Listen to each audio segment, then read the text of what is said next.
Isang mapagpalang araw po sa ating lahat mga kalingap. Nandito po tayo ngayon sa hiding place kung saan ay ginagawa unti-unti ang apartment style na papatirahan ni Kuya Bal sa kanyang mga beneficiaries. Yan, so yung mga nakikita nyo po ng mga beneficiaries na nandyan sa lighthouse ay dito na po yan ililipat, at saka yung mga iba po na beneficiaries or angels na nangungupahan dyan sa dait. So baka dito na rin po sila ilagay para po medyo mabawasan na rin yung mga expenses nila, at saka at the same time ay malapit sila sa school na kanilang pinapasukan. So ayun na po, bali ito po ay magkakaroon ng 3 kwarto sa kabila at 3 kwarto sa kabila. So may pang babae at may pang lalaki. So ayan, tulong-tulong muna tayo sa pagbubuhat ng mga hollow blocks at pagbubuhat ng mga simento o yung halo, para medyo maging magaang din po ang kilos ng ating mga mason na gumagawa dyan. At kasama po dyan yung tatay ni Krista na si Brother Jonel. Ayan po, si Brother Jonel na napakahusay po pala sa pagpapanday ng mga bahay. At kasama rin po dyan syempre si Ronron. Yan, napakalaking bahay po ito, napakalaking apartment ang ginagawa ngayon ng ating Kuya Bal Santos Matubang. Yan po ay para sa Team Kalingap, sa lahat ng mga beneficiaries na nandito sa dait, at saka sa mga pwedeng matulungan yan sa kanilang lodging. Yan, bali boarding and lodging na po ito, dahil atin pong natatandaan na hindi lang po tirahan ang binibigay ni Kuya Bal sa mga taong sa mga batang ito, kundi may mga allowance pa po ang mga yan. Hindi po sila nawawala ng allowance. Almost every month ay meron sila natatanggap mula kay Kuya Bal. Ang part ng sahod ni Kuya Bal ay napupunta dyan. Hindi lang part, actually halos lahat ng kanyang sahod ay nauuwi sa charity. Napakaganda po ng naisipang ito ni Kuya Bal Santos Matubang, dahil pati sila ay medyo mababawasan ng expenses dito, kasi minsan sila pa yung nag-uupa para sa mga beneficiaries. So ito isang malakihang bagamat unti-unti ay isang malakihang bitaw ng pera ito, pero pagkatapos niyan ay siya na yan dyan, maintenance na lang po ang gagawin dyan sa apartment na yan. And hopefully ay maging masipag naman, at kumbaga magkaisa yung mga titira dyan upang ma-maintain nila ang kalinisan, kaayusan at katahimikan ng lugar na yan. At naway hindi magkaroon ng problema sila Kuya Bal sa mga patitirahing mga beneficiaries dito sa lugar na ito. Ayan po, napakaganda. Lalong napakaganda nito kapag ito po ay nayari na. So matitignan po natin ngayon ay nakapag-footing pa lang sila, nailagay ang mga poste at nalagyan ng mga hollow blocks na palipaligid.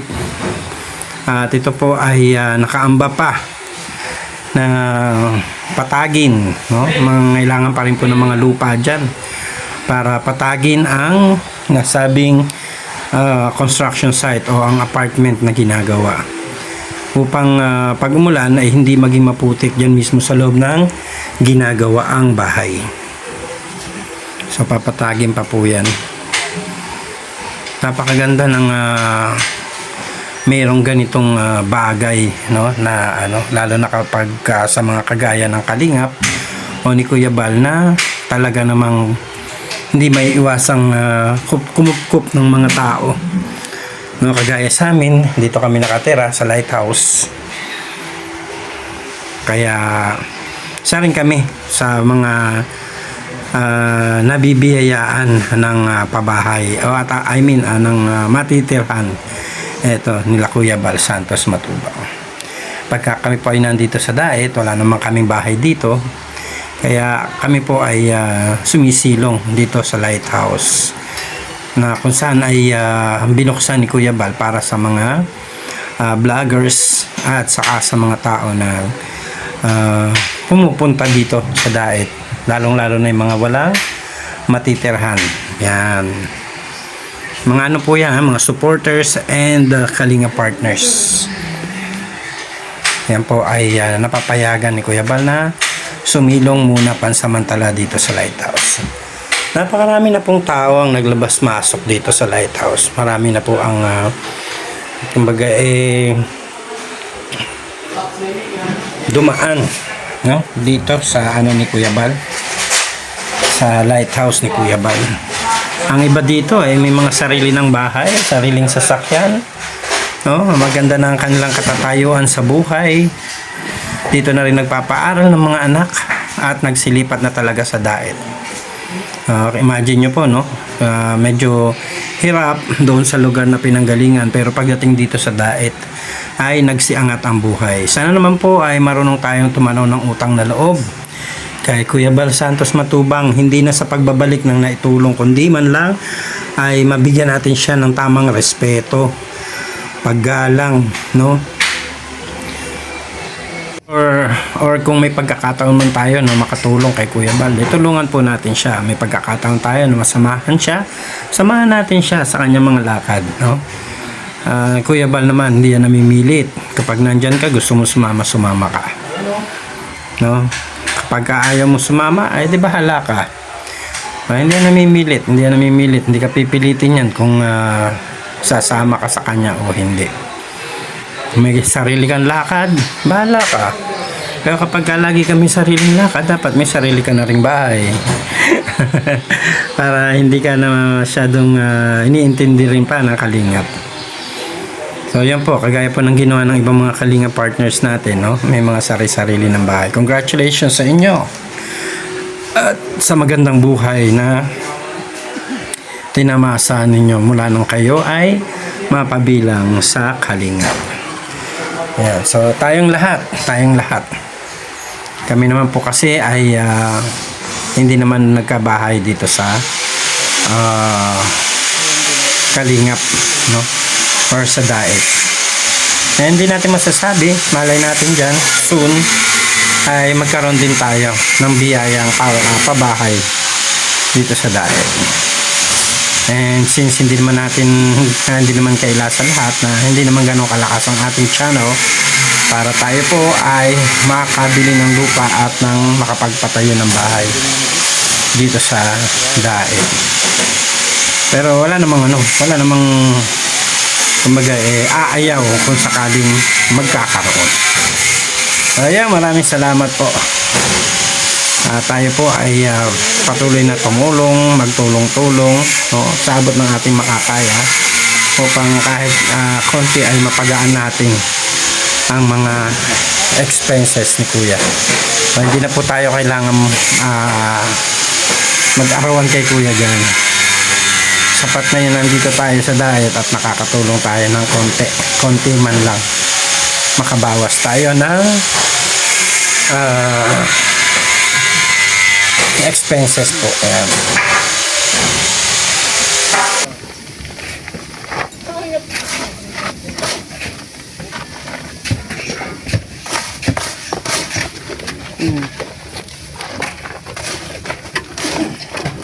Bukod pala siya kasi tapos ngayon doon Loko-loko ka ba ito Uy, sinabi pa akong pastor, sabi mo loko-loko. Wala ko. Talaga. Bawian mo to. Bawian mo to pag nilublog mo sa tubig. Meron pa mga Pastor, pag nilublog mo sa tubig, bawian mo. Mga isang oras may lublog. Luludin mo na. Hindi na imig eh. Hindi na namin kahapon na paling alaglag na sa ano? Sa ano? Upuan? Yung nakabiyahe pala kami ng hindi talaga kasama. Ha? Lulit ba kayo balik? Oo.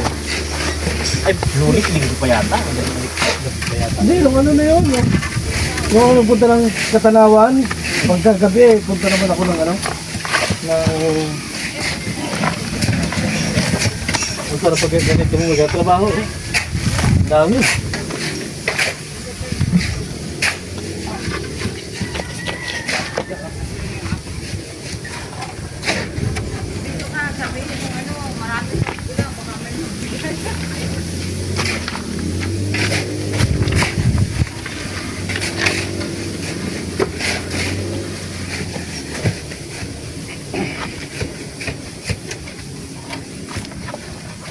Nakita ko sa video ni, ano, nadya ko na pastor, oh.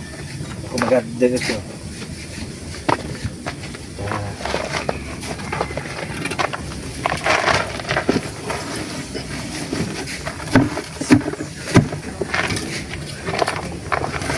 Hey! Kaprundi.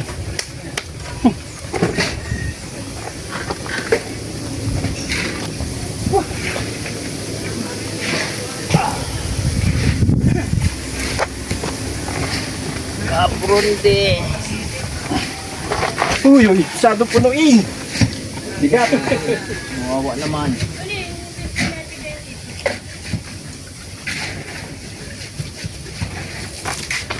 At kayo ba?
Hukay pa daw.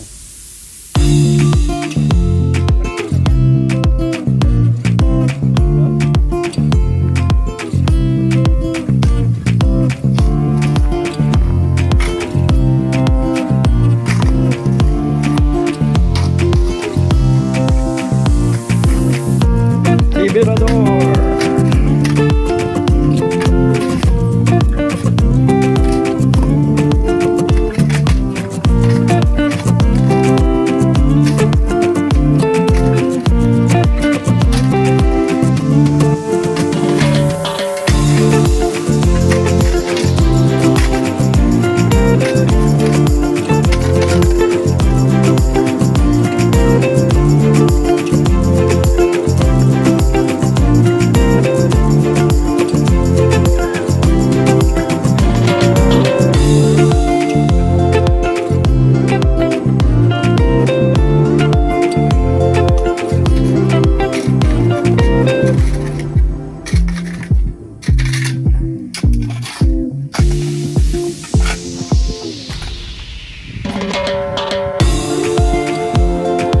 Pagod na?